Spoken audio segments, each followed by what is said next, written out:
Welcome to the Productivity Podcast. I'm delighted to be joined by Julian Niblett today from Inside Ops. Hello, Julian. Hi, Simon. We've known each other for a while. You actually did my second interview when I joined Boots those many years ago. And we've worked together on many things at Boots and between Rethink and Inside Ops since. Be good for the listeners just to understand a short summary of your career history and how you landed up doing what you're doing today. It's a long time since we first met back at Boots, and that's really where most of my career has been. So joined Boots in the late 90s, left in 2012, and for most of my time at Boots, I worked in the retail operations team. Many different names, as most retailers call it something different. Operations improvement, retail development. But for 7 years, I ran the team that looked after all the processes in stores and how it could be more effective. So, really great job. Thoroughly enjoyed it. Getting a blank piece of paper and a 3-year plan to sort of map out how you could make stores more efficient. It was brilliant. I loved every minute of it. Most of it's IT related because the best way you can improve an operation is to use technology, but a lot of non-IT stuff too, how you bank money. But yes, we also met again, so bizarrely, we first met when I was interviewing you, and then when I left Boots, I came to see you because you'd started your own business and said, what do you think? And you told me you'll be fine. And here we are 8 years later. So Inside Ops is my own business, and I do retail consulting, all the stuff that I know and love, which is how to improve the retail operation. All sorts of projects, anything from self-checkout strategies or overarching retail operations reviews, specific challenges that people want to face. We want to stockfile or we want to improve the way we take payments, but very much retail operations. And naming the business Inside Ops was one of the more difficult things. It's very difficult to think of a good name. People like it, but for me it was about how can I help people with their retail operation. 8 years on, still going strong, so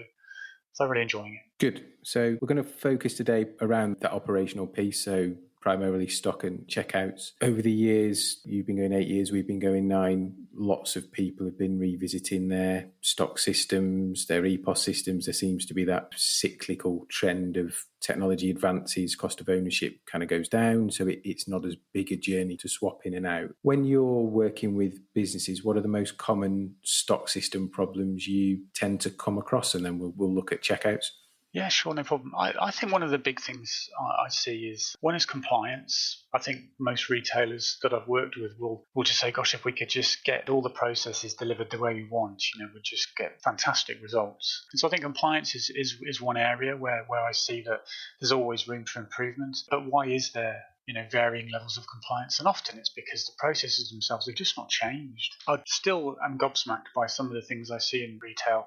And I think the stock part of the store operation does often get neglected. There's a lot of work done in the warehouses, a lot of work getting stock to store efficiently, putting it to shelf. But then when you're maintaining it, how are you counting your stock? What does the software look like that you're using? Is the UI and the processes, are they set up in a way that it makes things easy to do? And are they joined up? Can you do concurrent tasks?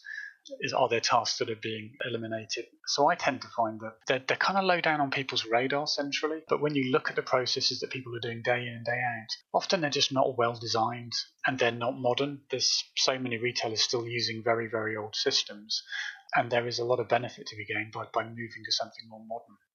So I don't think things have changed much. So that's one of the things that I think is a common problem, is that it's worked. But if you look at it now, it needs to be more modern, simpler to use, which will help with compliance. And it just needs to come up the radar a little bit. I think everybody has a view on self-checkout, everybody has a view on contactless, everybody has a view on how customers use an app. But if you asked a retail exec, what their processes were in store, do they have a model day, how do they do it? Most people don't know that.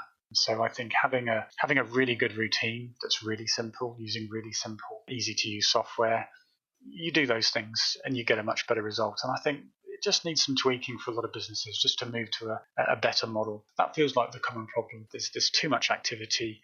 There's not a simple routine. Most of the software isn't really up to scratch. And in the vendor community, there's so many EPOS vendors, Simon, you'll know this. But if you want to buy a good stock management solution for how you count, there's very, very few.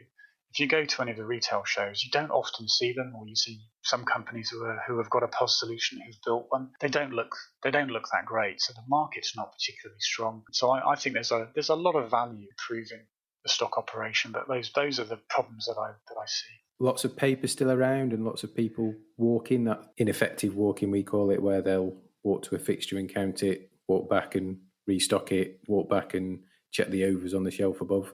Yeah, and I think that's just where you've got to look at how you can join processes up. So some of the work I've done is, developing concurrent tasks. So how can you, so for one retailer, I've created a task, where you can do a price checker, fill up, a shelf edge label print, account, all at the same time, and access relevant, product information or customer information. And it's really simple and intuitive. In some processes, you've got to step out into a different process to get the information, or you have to print something out, and just some smart thinking. But I do still see paper. There shouldn't really be paper anymore. Eliminate paper and have some smarter processing in place, because there is still too much walking. And I'll give you a really good example that I see is that, for a lot of gap lists, people will scan a line on the shelf and they've counted 0, and then they'll go and count in the stock room, and they're going through the same list. So you think about a really big retailer, they might have hundreds of gaps, and then somebody's looking through a paper list of those hundreds or an electronic list of those hundreds. And really the smart thing to do is say, look, if the stock file's 0 and you've got none on the shelf, don't put it in that list and go and look for it, because what you're asking people to do is hunt for something that isn't there in the vast majority of cases.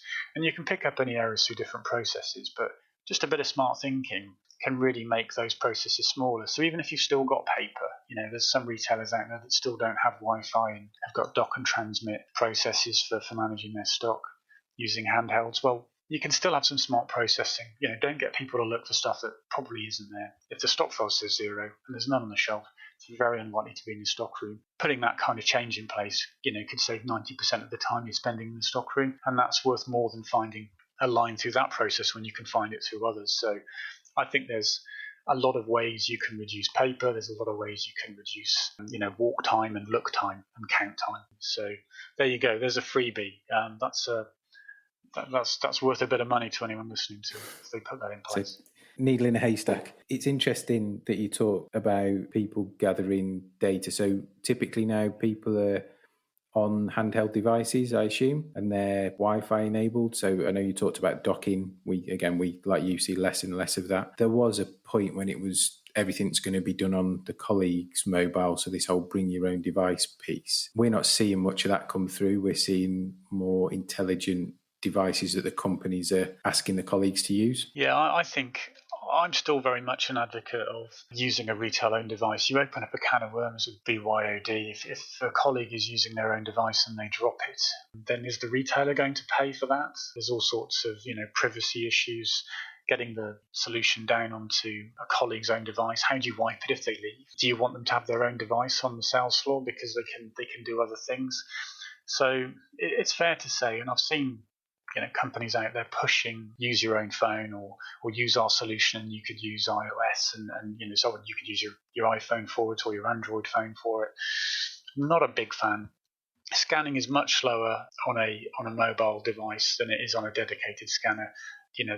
They're not designed to be retail devices. Now, if you're a fashion retailer, I think that it could work. But if you're working in a industrial type, grocer, really busy, I just don't think that bring your own device is the answer. And the fact is now, you can buy a really nice Android device that will last you for 5 years and has a great spec, for £400, maybe even slightly less. So then they're not as costly as they used to be. So if you can buy a retail ruggedized device cheaper than you can buy an iPhone, why would you use an iPhone?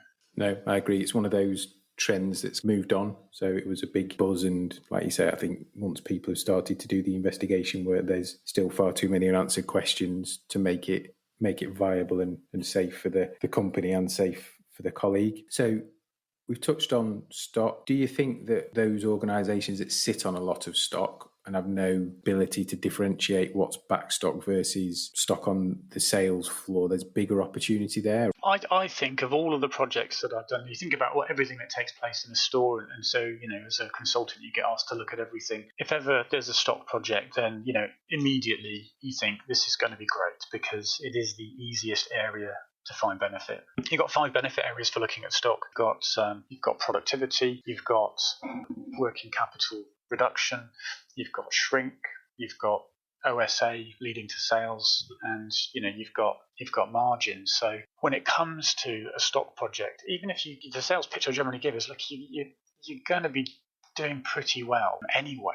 So, be a bit arrogant to go and say, hey, I've got all the answers. If you can find 5 to 10% of improvement and you've got all those benefit areas to tap, it's the easiest place to find benefit. And it's also one of the lowest cost ways to access that benefit. So if you're sat on stock and you think the levels are good, there's generally still ways you can bring it down or make it simple for colleagues to operate in. I think it's one area that I've never not delivered a significant number for all of the retailers I've worked with, and some of it is just really simple, efficient, quick wins. Yeah, you can put new systems in it and get huge scale benefits, but I think it's one of the richest areas to look at and one of the lowest cost areas to access. And it's been interesting when we've worked together to do that pre and post analysis to quantify it for clients that we jointly work with, so they can tangibly see that time saving or reinvestment opportunity. Those are amazing when you start to look at some of the smaller tweaks to the bigger prizes of new terminals or systems. It can be on scale significant numbers across businesses to make choices with. Well, just let's go back to that example I gave earlier on. And so if there isn't the data available, then how can you put a business case together? But let's say we had a smart list that I've counted on the sales floor, and I'm only going to count in the stock room if we believe the stock should be there. Well, let's say that does save 90% of time in the stock room. Well, what's that 90% worth? Now, if the retailer doesn't know, then are they going to be happy to make that change or an investment on the basis of what they think they might know? So it's always reassuring that if a retailer, has the time for all of the tasks that take place in the estate, and you can put a productivity factor in, you've got a case. And often we work quite conservatively. Nobody wants to rip tons and tons of hours out and be super aggressive. So I'm always fairly conservative. If you can take 90%, how much of that can we realise? And that's the kind of thing that we've worked together on, Simon, is that you can go in and measure the pre and post, but you can also make recommendations on, what benefit is realisable. One of the battles with some finance teams you get is, we can take all of the time. But the reality is, if you're saving time in a store where they're on a minimum standard of 2, you're not taking any cost out of that business. You are freeing that person up when they're on a minimum to be able to serve customers. So, we have to have a blend, but you need the data. So the benefits are about releasing hours. Some of that you can take out. Some of it is about refocusing. But if you don't have the data, yes, you're improving, but you don't know by how much. And if you want to take that to any kind of investment board or steering committee, if you haven't got a robust business case, then often it's going to falter. So that's the way we've very much worked together is that data measurement, is the crux of how you can make a business decision.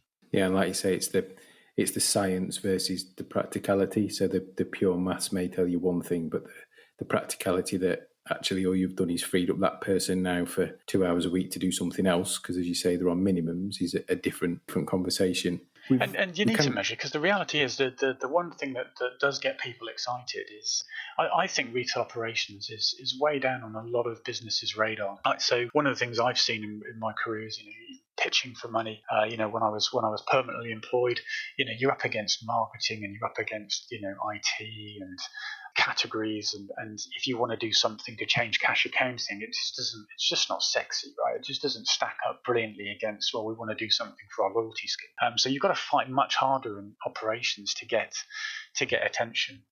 So, but I think the obverse of that is, if you can find a percentage saving on such a huge cost base, it's massive. Sales business cases are difficult to prove.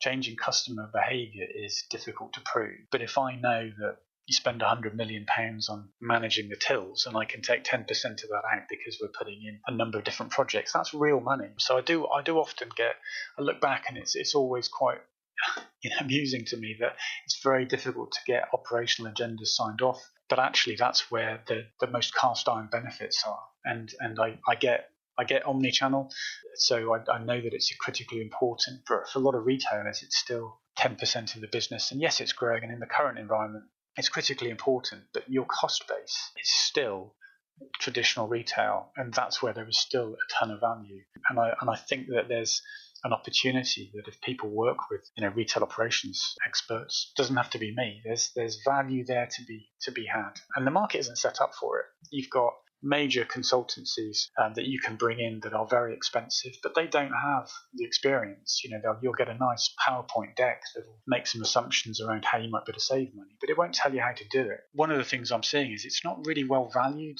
in the marketplace. You either have to go straight to the tier one consultancies, or there's a very limited number of companies that do specialize in this space. So I think that there's a lot of gold there to be mined if people want to look at it. Self-checkouts, they've been around for a while. I remember numerous debates in our time at Boots around ratios of checkouts to manning and what percentage of transactions should you drive through them or fund through them. I know some of the tech's moved on. I'm not sure the operational deployment conversations have to a degree. So when you're looking at self-checkouts, either for organisations that haven't got them or have got them, what kind of considerations do you go through? There's a ton of things to look at for self-checkout, and it takes quite a bit of data mining to get to a good bedrock where I think you can make some decisions. First of all, I think it's really important to know how much salary you're deploying to take payment. So if you have that data, then you're in great shape. Most retailers will have targets, so what percentage share is self-checkout delivering?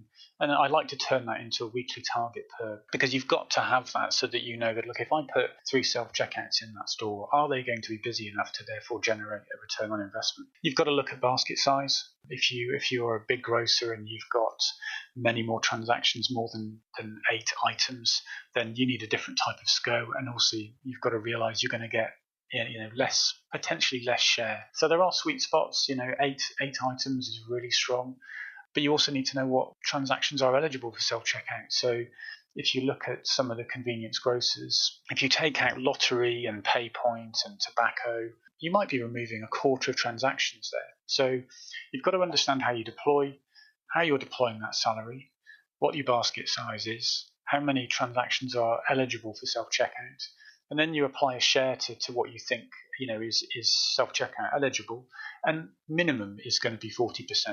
But I'm seeing retailers, that if you're convenience grocery, you're about 40, up to about 60, possibly 70 if you're big box or sort of grocer.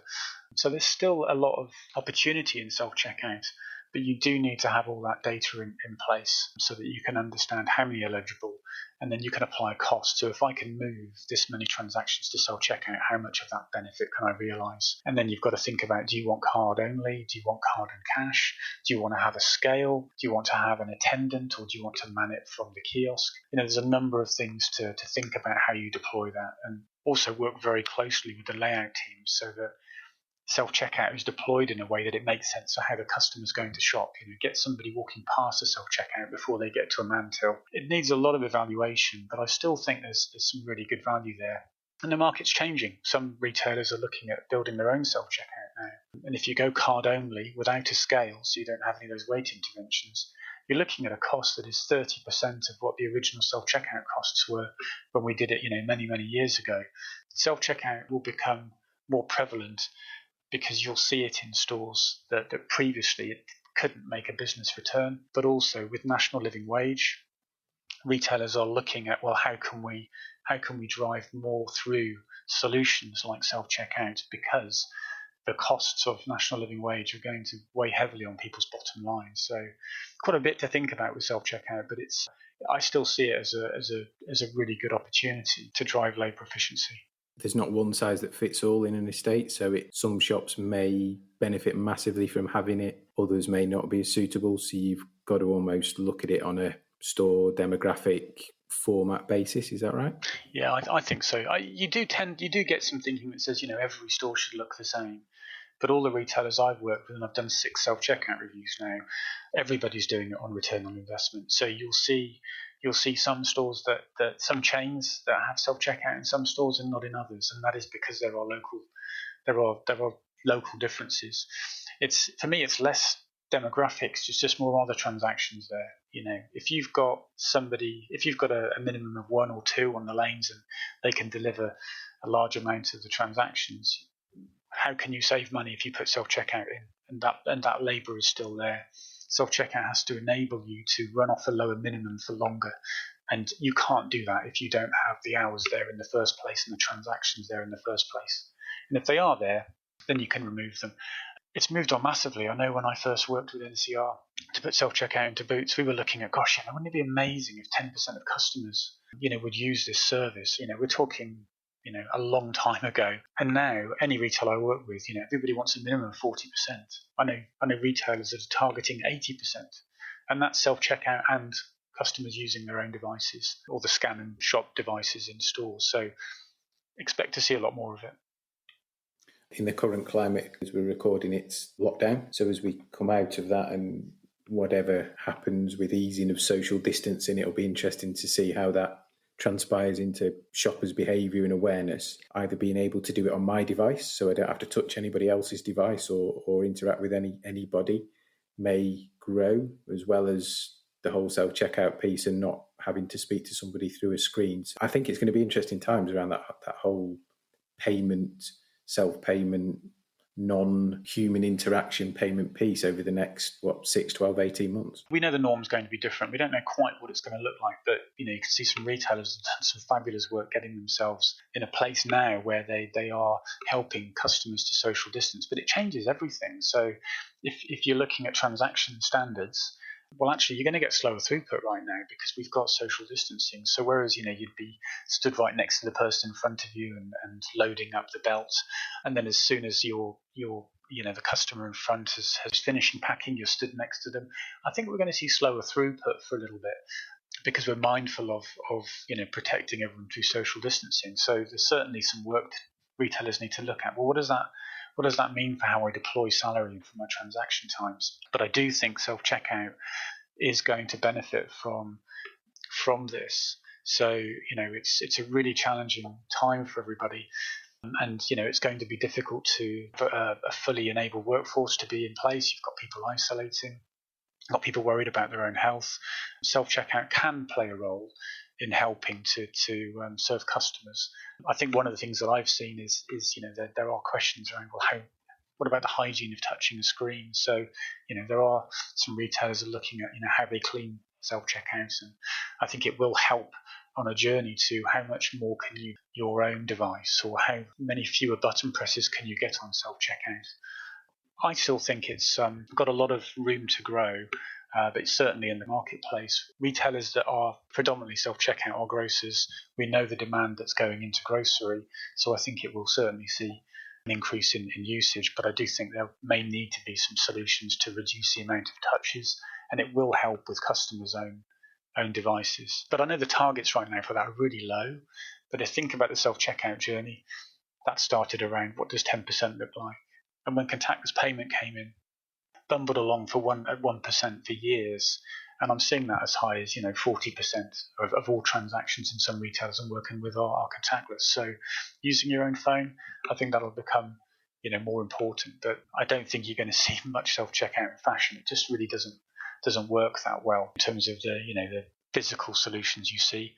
But having customers using their own device because they've started shopping online, they may have gone into store. Can they finish that on their phone? I think you'll see a different self-checkout in fashion than the kind of things you're seeing in grocery right now. Yeah, contactless interesting, and I fully support the increase in the limit. We did some work with a retailer a couple of years ago, and their self-checkout participation was good. Their average basket spend played right into the limit at the time, but the teams weren't educated to help customers when they went to put their card in, just tap. They had some POS on the chip and pin terminal that said, if it's under £30, tap your card. You don't really read that as your card's in before you thought. The benefit just to change, I think it was a couple of percentage points of shoppers to contactless in a time saving was millions of pounds a year, because the differential in terms of payment time was so extreme. I think interesting on self-checkout is how do you solve the attendant call, the red light of doom of you can't do something, there's an unexpected item on the basket, the bit that drives everybody mad, because that's still an interaction point. Yeah, and I think that's one of the key KPIs that isn't actually well known by most retailers. What you want to know is how many interventions am I getting? And, for a good number of retailers out there, the only way they can currently get that data is by having an engineer go to the device and download it. There are some solutions coming which are available now where you can see all that data centrally, but how many interventions you get is critical. And I think that's why you're seeing some retailers now trying card only with no scale, because card payment is faster if you're paying contactless than somebody depositing a note and a coin. You don't get notes going in first time, or some of the coins might not pass first time. We know the issues with weight. Every self-checkout with a scale is checking the weight of the item versus what's on the weight database. So if you move to card only, no scale, you're reducing the number of things that can take longer, and you're reducing those kind of interventions. Weight is a really big one. So I see a massive difference in attendant policy if you go card only, no scale, because you're actually seeing 90% plus of customers check out without needing help. Now, there is the view, what does that mean from a shrink perspective? And that's where your layout and how you attend it becomes critical. And for some retailers, it'll be like, we'll have an attendant there because we have enough transactions to warrant an attendant. One person's manning 8 tills, that makes sense.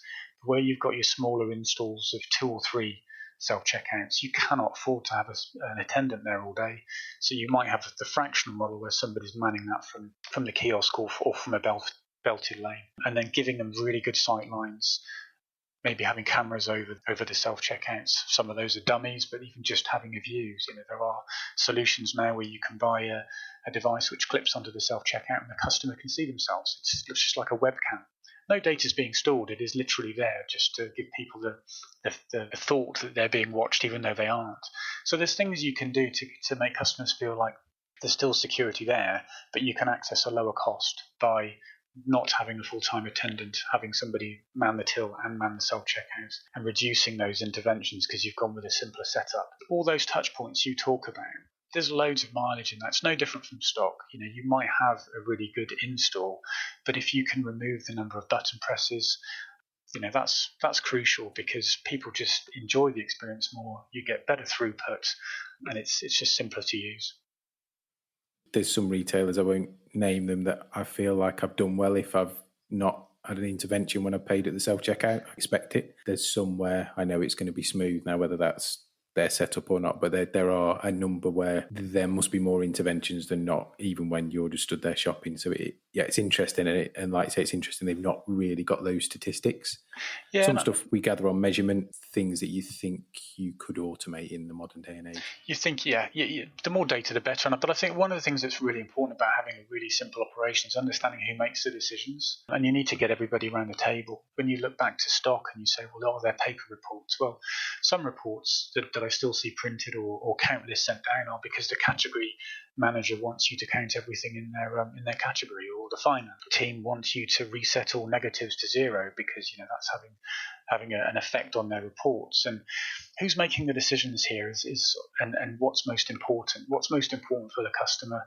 And I think having colleagues doing less operational tasks, being more available for customers, is more important than counting a negative. Because I've done loads of data analysis on things like negative stock counts. The vast majority of them are only wrong by 1. So if you had your stock system reset automatically to 0 overnight, so if you go -1 overnight, it resets to 0, you'd sell yourself more accurate. And if you have a minimal intervention model, which is what I believe in for counting, you only count when I've got too little or too much. Don't count it otherwise, because it's likely to be right. And you see how deflating it is when somebody's been sent a list from head office, count our top 20 selling lines, and you've counted 380 bottles of vitamins, and the stock file said 382. What a waste of time and effort, and it's deflating. And if you've got a number of items to count, people get count fatigue, so you get less accurate. When it comes to tasks, who is making the decisions? If the central team wants you to count everything on perpetual inventory counts because they like to have that data, is that really adding value? If it's available for sale and the stock file is broadly accurate, why are you asking for that task to be done? Why are we asking people to count lists of negatives when actually if you do the data, most lines aren't that wrong? You could reset them to 0 and just save all that time. And then you've got a much smaller model day. What are you asking people to do on a daily basis? Do things that are value adding, not value destroying. So I'm a real believer in just trying to really focus some good, strong, robust conversations, within a retailer to try and get the result the person on the front line wants, which is, how can you help me do my job better? And how can we make sure we're only doing things that stack up and add value? Yeah, I agree with what you're saying, and we're big advocates of your approach in terms of minimal intervention. We see people that count top 250 lines each week, have teams of people counting stock, and they seem to invest a lot of effort. Over time, it becomes more and more inaccurate because they're yo-yoing the stock file up and down. Yeah, I agree. The big principle that I totally believe in, and this is driven by planners, so most planner systems have the concept of a minimum display quantity or a minimum presentation level, and generally, that's what you're supplied to. So yeah, get people to look at that. If you've got stock that is looking like it's vulnerable or is going to become a gap or is a gap, it's lower than that minimum quantity, then yeah, of course, get people to check that, because it's wrong. Check when things are wrong. And likewise, if you're able to get most of your supply chain to deliver in a way that it fits on the shelf, then yeah, get people to count if they're putting a lot of stock away in the stockroom, because that's not right. So exclude things like promotional lines or really bulky lines like nappies or tissues, for example, or really fast selling lines like Coke. But if you strip those out, those 95% of other lines that you're putting in your stockroom, they may be going there because your stockpile is inaccurate.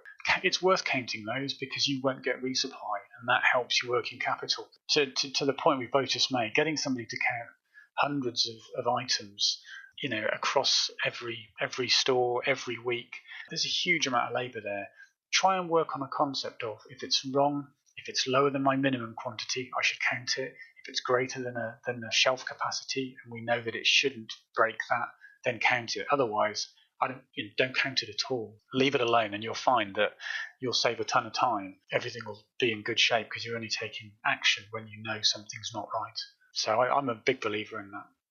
In conclusion to our store operations conversation, counting less is more, and there's lots of opportunity, whether that be people, process or systems, in that whole operational part. I mean, we've not even touched on cash office, but even there. Thanks for joining us, Julian. There's one question we're asking everybody on the podcast is, what's the best bit of business advice you've ever been given? The best bit of business advice I've been given. Do you know what? I'm going to give that to you actually, Simon, because it's not about. For me, the biggest thing for me was moving from a paid job to being a consultant and running my own business. And when we spoke about me and setting up my business, I remember you saying to me, look, you'll be fine. With all of the work that you've done and the operational projects you've delivered, there's a lot of value there. So I think for me, and it comes to everybody who's either looking to set up their own business or has taken on a new job, if you go and spend time in stores and you understand the operation and you talk to people and you're open to ideas, you can build a really solid plan. So two things there. One is, believe in what you can do, but the answers are in stores. So I think that's probably the one thing that I saw from a leader that came into Boots, who just kept saying the answers are in stores. And that's where I would say, if you spend your time in there, talk to the teams there, get the data from there, that is how you build your plan. Perfect. Well, I'll take that then. Honoured to have that best bit of business advice. Well, look, I think there's still tons of value out there, Simon, and I know all the projects that we've worked on. There's some really quick ways of finding value, and it's always been great fun working on operations with you, and hope to do so and keep doing this very much for the long term. But it's been great to talk about operations. I mean, it's not something you get to do that often. As I said, it's not the number one topic. If you look and read retail, you don't tend to hear these kind of conversations where you can get down into the weeds and work out how you can improve things. So it's been great to do, and I hope it's proved valuable for people listening to it, that there's still some really good value to be had out there.